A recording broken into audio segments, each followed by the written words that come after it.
Good morning. So today I have a inaugural book haul video.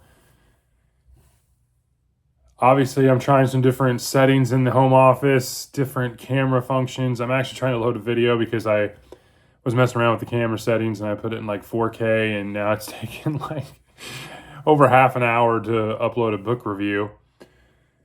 But anyways, I'm trying some different things here just to improve the quality. I mean, because this is Spielberg's type stuff here we're dealing with. But no, this is lower end. I have no inclinations of doing anything different here. I'm just going to wing it like I normally do.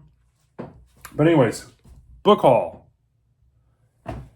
So I was at a used bookstore recently. I picked up some books and I want to share them with you. First book, A Simple Plan by Scott Smith.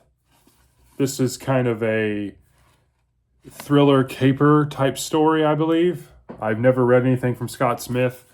I know he wrote the book The Ruins, which is based on the movie, kind of a horror type story. This seemed very interesting. Obviously, these mass market paperbacks you can get at used bookstores for next to nothing. Next book I got, Alex North, The Whisper Man. This is another thriller, deals with a husband's, his wife dies, and then there's a dark past. There was a serial killer. Maybe he's back, kind of thing. I thought that sounded interesting. And then I'm continuing to get some books that I've read before, but from my favorite authors, A Time to Kill, John Grisham. Definitely want to reread this soon, so I picked this book up.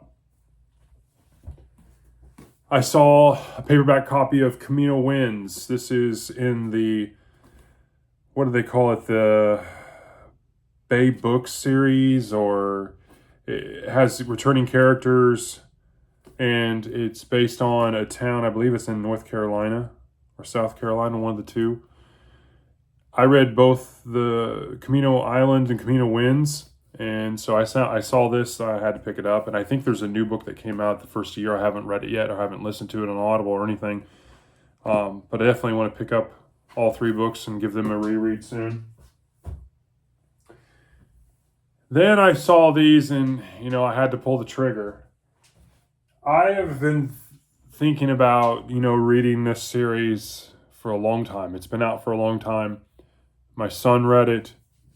I've asked my youngest daughter if she'd be interested if I, picked him up and read him to her, and she had no interest. Like myself, she's not really into reading, but it'll come in over time, as it did for me. But I went ahead and picked these up after a long. I mean, I've debated about this for many years. I'm not a huge person when it comes to like the YA genre. But I thought, hey, I'll give this a shot. I like fantasy books. I like books that deal with magic and characters, and I'm a sucker for that kind of stuff. But I went and picked them up. I mean, I saw this. It's a used bookstore. It not only had all of the books, it had it in the actual box as well. And it's like, I got it for like 30% of retail value. Harry Potter. Complete set. Trade back. Paper copies with the box. I mean, it retails for $87. I got this for like $30. I mean, you can't beat that. So I got this bad boy. And when I was checking out, I saw they had this one. This is another one. I read the first book years and years ago, both with Harry Potter and this trilogy. If you look at, top fantasy of all time, these books are on there, depending on who rates them. But Philip Pullman, his Dark Materials trilogy, I got that one, and it also came with the box. I mean, I got this for $12. I mean, you can't beat that. But that's my book haul. Short and sweet. Picked up those books recently, wanted to share it with you. Again, this was definitely another video that was requested, so the next time I do an order, if my wife doesn't kill me first, I'll share it with you all. Hope you're having a great day. Take care.